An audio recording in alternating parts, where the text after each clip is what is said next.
Ladies and gentlemen, welcome back to Added Time FPL. We've got another video for you guys today. I'm Nate, this is Mike, and today we're talking about the target players, some players that you should keep your eye on for the season. Maybe not all FPL content creators have spoken about them, but we definitely will. So, Mike, why don't you kick us off with someone that's at the tippity top of your list? Well, I'm looking this right now, and we always say this on this channel: form over fixtures.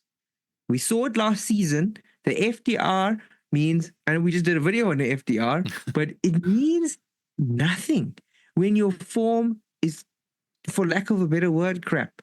So if we don't have form, we're going into the season, and last season was a while ago, and then you have Euros and Copa America. So we got to look a little bit at preseason. Now, yes, preseason is not an indicator of direct success at the end of the season, but looking at some of the standout players in preseason, we can predict who's going to be in the starting lineup, which players are feeling the fire of goal threat, and which teams seem to be gelling the best. Yeah. Now, one of the teams I've been looking at in preseason is Arsenal, because they're not having a bad preseason, but one of the standout players for me, which is confusing, is Gabriel Jesus. He's on 2 goals. Havertz hasn't played yet because he's still on holiday. Do you think Jesus will start over Havertz, or do you think that Arteta keeps Havertz in as his main striker? It's hard to say because at the start of last season, Havertz was kind of the reserve for Jesus, and only when Jesus picked up his injury, he kind of stopped playing and Havertz became the main pick. But we've seen it before from Jesus, and he's a goal scorer. He did it at City for a bit. He came to Arsenal. He started doing it at Arsenal in his first season. He's now in his 3rd season with Arsenal. So I think he never bought Havertz to play striker anyway. So I don't know if he has other plans for Havertz. Maybe we'll see. But I think you start Gabriel. He hasn't given you a reason to not start him yet. And like you say, the only form that we have to compare him to is preseason, and he's got 2 goals. So my problem is that Arteta is stubborn. If he thinks Havertz is his player, he starts Havertz. If he thinks Raya is better than Ramsdale doesn't do anything wrong. He's out the door. Mm-hmm. Okay, he's on the bench. Arteta is very stubborn in what he decides he wants to go with. And the end of last season, Havertz was the one. And we both know from personal experience of watching Havertz how difficult it can be to watch him. But he also, there's a feeling around that Arsenal team. I remember they gave one of those penalties to Havertz to take to get him on the score sheet, and they all around him, and they were happy for him, and they were trying to, there's a love that they have for Havertz that sometimes they don't see for Jesus. So also at a price point, Havertz is 8, Jesus is 7. But as we said earlier, Arsenal don't have the best fixtures. 2 good fixtures to start, and then they sort of drop off near some tough ones. So I wouldn't even look at any of them. But if you were, I'm leaning towards Jesus because, as we said, form over fixture. Yep. Now I want you to tell me about Uncle Roger. No, not that guy that loved the noodles. Okay, not that guy not Captain America. Well, I want to know about Rogers from Aston Villa. Have you heard? Have you seen? What do you know about this guy? Well, I know that he's the new hype man for Aston Villa because he's the last season's Bailey. Because I remember towards the start of the season last season, everyone was like, "This guy Bailey, you got to play him, you got to start him, you got to bring him in team," and he was a bit of a flop, I won't lie. So we know that hype can mean a lot and results can mean very little, but he's got results for him to back the hype. It's not a bad shout. It's 3 goals, I believe he's on, right? 3 goals, an assist, and he's only at 5 million. Yeah. Many people are using him as a starter for the team to enable them to have the big hits like Salah and Palmer and Haaland. And you're putting in a 5 million player who's on form for a team who's at the top of the table. The best players in the world tend to put a player like that on their bench and balance their team better. Mm-hmm. But right now he's in my midfield, and I'm going to keep my eye firmly on Aston Villa. And also Aston Villa they've lost a few midfielders. They've sold, one's moved on, one we're not sure if another one is moving on as well. So with the loss of midfielders, Rodgers seems to solidify in their place. I wonder if he becomes like Cole Palmer and we get to start a trend like we did with Cole Palmer. I swear that was us. Go back and look. We started saying it before anyone said it. So Palmer better give us rights. But we're going to start calling him Captain Rogers. Okay. He looks the real deal in preseason, but again, we've been burnt before. Yeah. I lost FPL last season by trusting Bailey. I had what's this fastest guy in the world? Usain Bolt was on Twitter hyping up this guy, and it just never worked out. Yeah, it didn't materialize. So, yeah.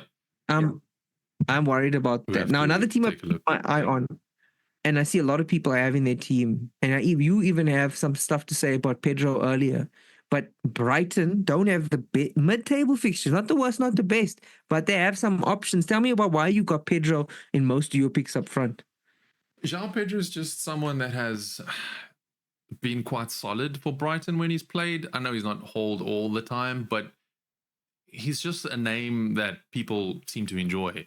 Like, he always gets people to pick him. FPL managers, he just gets FPL managers to pick him, and he's coming in at 5.5.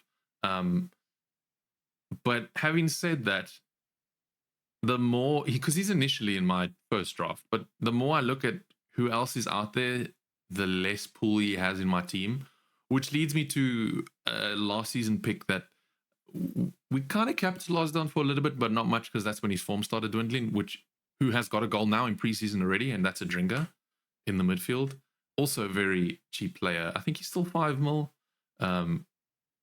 So he's also someone to look out for Brighton if you're looking for a budget or an enabler for your team this season. Yeah, he's a midfield at 5.5. So he comes in like 0.5 more than Rogers, but he also seems to be taking a early important role. And Pascal Gross is on his way out. Mm-hmm. Looks like Dortmund's trying to buy him, and that leaves space in the middle of the field for players like Adringa, Matoma, and Gilmore to solidify their attacking positions alongside a João Pedro. With Ferguson out, Welbeck not normally trusted. João Pedro hasn't really featured in preseason yet, so we're going to have to keep our eye on him when he comes in. But Van Heck is such a cheap option. He's got that 0.5 up now, so he could be someone to look into. But there's another name that I didn't write down there, but I forgot to. I mentioned him last week on the pod. This guy's name is Barco. He's at 4 million. He's what we call an enabler. He doesn't help you drink. He doesn't help you do drugs, but he helps you buy other players. He helps you buy the players you need, and if he's getting minutes. Now, Barco is playing in Estupinan's position.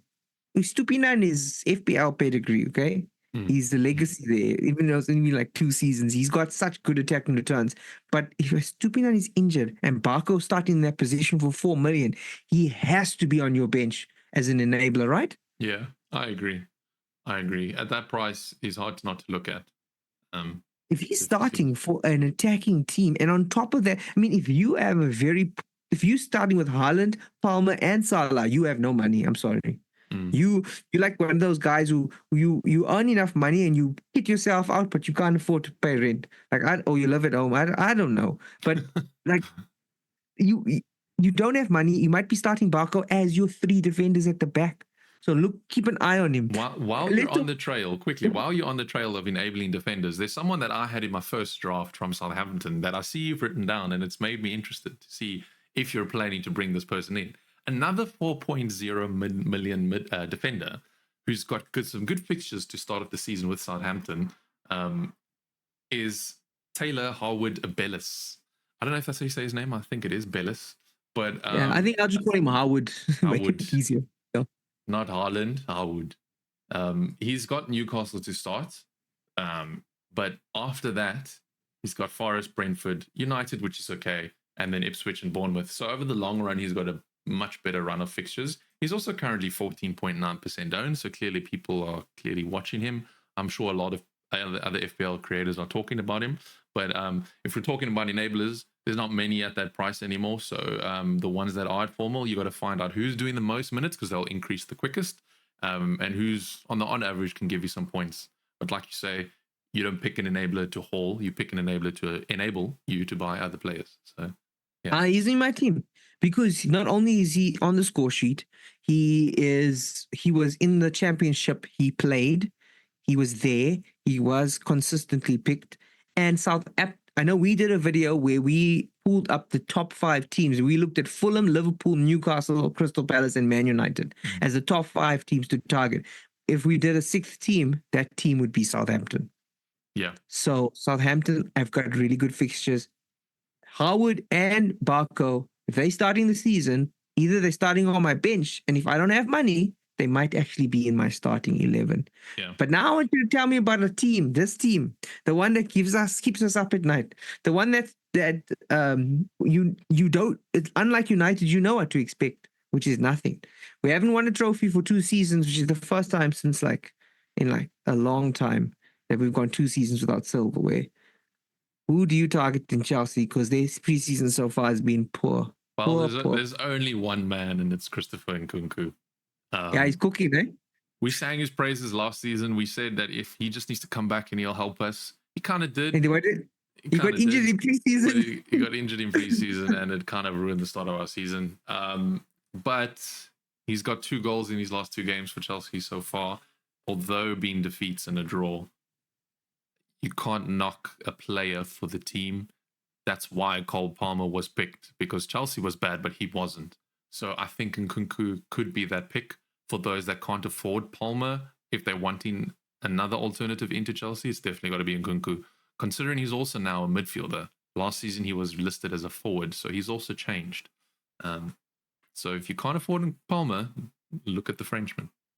Yeah, this is big. The fact that he's a midfielder that could start as a striker. Okay, that's the thing. Yeah, it seems like Maresca likes him and will put him wherever he can fit. So if he wants to play him on the left wing, he'll play him there. If he wants to play him as the number 9, he'll play him there. And in fact, what we're seeing with preseason is Nkunku kind of being like a different number 8 or an attacking mid number 10, but he plays with 2 of them. So, and with Palmer coming back late, okay, and Maduake and our Ukrainian friend, Mikyle. He's so bad we can't even remember his name. And it's my name. Mikyle, it's just got an O. Yeah, it's we can't trust them. Sterling seems to be our best left winger, so I'm thinking Nkunku is the one. He stays fit. He's going to start, and he's the type of player that he will get goal. I think we're going to see that blue balloon. So anyways, a lot of people are jumping on him, but Chelsea don't have the best fixtures, and they don't have the best start. But if I look at 5 fixtures, I'm okay with having a Chelsea player that if Palmer doesn't start or Palmer isn't on the field, I think he takes pens too. So keeping my eye on him. But let's talk about the big team, the one that's win the title. I'm not talking about Nathan's FPL team. I'm talking about just for you guys watching this video, and if you made it this far, firstly, thank you. But go do yourself a favor and go to the description of this video and see who's won the league for the last 4 seasons. Moving on to our next pick. Can someone please beat him? I'm begging you, from our FPL last 6 years in this group. I will give you my points. Just take him out. Okay? Take him out. We can't have a conversation about which players to look out for if we're not including the man with the record-breaking price increase of 15 million. We've avoided him as much as we can. We've discussed other players as much as we can, but we've succumbed to the peer pressure of the FPL world, and we have to talk about Erling Haaland. The losses have been a concern, and he does have a bit of a knock, so he could miss something. Also, with Foden being out from the Euros and not returning early, maybe means he misses that extra creativity on the wing. On that, he has scored 2 goals already, so, and KDB is fit, so maybe we don't have a result of last season where KDB is not fit and gets absent. Yeah, he's also staying. And then, yeah, exactly. And then Haaland has now got no one to serve him on a platter. KDB's not going to Saudi. KDB's staying at City. Haaland's is slight injury concern, but Haaland's okay. KDB's fit. Maybe we have a recipe for another Haaland masterclass, scoring 30+ goals this season. So definitely someone to look out for. He's in my team. He's in my team. I thought of you. I thought of Thanos. You couldn't live with your own failure. Where did that bring you? Back to me. Back to Haaland, man. Straight in your team. I have a feeling that closer and closer we get to the first game week, all of those Haaland-less drafts are going to turn into a Haaland Salah Why you must have Haaland in your team. Haaland is a must in FPL. FPL Haaland must be in your team. I can Watch see. him pop off a hat trick somewhere just in preseason, just before the start of the season. Everyone will be like, "You got to have him. He's the best captain choice outside of Salah." I've been right? saying this for 2 weeks. You got to have Haaland in your team. Yeah, funny. Two players from another team that don't have the best fixtures, but definitely a team to look out for. They have a derby in there within their first 4 weeks of FPL, but Spurs in Son and probably Pedro Porro, who had a big haul for us at the end or the mid of last season. Didn't really haul that much towards the ending of it, but are they worth considering? Are they worth investing considering their fixtures? Their first 2 fixtures are great. Now, for me personally, I'm trying to play 5 fixtures in the future. And why is 5 the magic number? Because you have 5 transfers to bank. So you're playing 5 D chess here. Okay, 1 up Sheldon. No 40 Yep. On 3, no 4, but 5 transfers to think about and get that money wild card in. And that might, if it's 4 or 5 transfers, that gets us to the first international break, and you don't have to use your wild card. Oof. And you save it for when you need it. You're one up on every other manager that's played their wild card. But here's the thing about Spurs. They have a high ceiling. They play attacking football. Son has been consistently with Salah up there with points. And Pedro Porro is an attacking asset as a defender. And he scored. Okay? He scored in preseason. He scored. He still got more games, but he scored. In fact, of all the top teams, like City has lost all their fixtures. Okay? Yeah, surprise. Chelsea can't string a win together, but Spurs look fantastic in preseason. They are flying. They've got a manager that they've stuck with. They look to be growing, and I think that one of the things I'm going to regret after the first 2 game weeks is not capitalizing on Son and Porro for game week 1 and 2. Leicester away, Everton at home. Those are 2 fixtures that you could see Spurs scoring big and everybody jumping to Son game week 3, and then all of a sudden Spurs start losing. I see that happening, right? And that's why I'm thinking not to go with Spurs from the beginning. Last team that we're going to talk about, there's obviously other teams and other players, but this is just from the list that we thought we really should cover. But no one's talking about them as much as we started, and no one's really got any players from their team. But it's Manchester United. Not many people seem to remember that, number one, they've kept their manager, which is quite rare these days. They still have Ten Hag. They also won silverware last season, which is also very good because not many teams won silverware last season. Chelsea being one of them. So United have won silverware and stuck with their manager and are making some signings, but you got to look at their number 9, Højlund, who is fit and is going to start the season fresh versus coming in mid-season last season. He's going to start the season. And Bruno Fernandes, who honestly is a good player. I'm scared to start without Fernandes because, like I said, I don't know what to expect with United, but what I do know is they are in the top 5 best fixtures to start the season. Check that video out. We haven't seen it. But not only that, but Bruno Fernandes he's got penalties. He's a creator. He is the main ticking power in that midfield. And I don't have space for him because of his price. Mm-hmm. I don't have space. But again, that's another player. Spurs and United, there's another player from those 2 teams who I feel like I'm going to miss out. By the time we get past the first 2 fixtures, I think the players of FPL who have got Son and Fernandes in their teams, they're going to be sitting above us. Yep. I'm not saying that those are the best picks for the entire season, but I do think for the first 2 fixtures, if you're planning on getting a wild card early, like game week 3, and you have this is a good strategy too. It's a strategy. You play the first 2 game weeks, you see where the form players are, research your team. Yeah, where the minutes are, and you change your team for game week 3. You better be starting with Fernandes. You know what? It's a very good strategy this season because if any time playing a wild card early is quite manageable because you have 5 free transfers. You can recover. So it might be a shout for a lot of managers this season. We might see a game week 2 wildcard video coming out soon. Who knows? Just imagine this, okay? Like there are some. If you could play FPL game week 2, knowing exactly who the 11 players that are going to start are, who's in form, who's looking good, who's not injured, and you're starting game week 2, like you can build a team. I've seen people play FPL and they only started in game week 2 and they finished above me. How?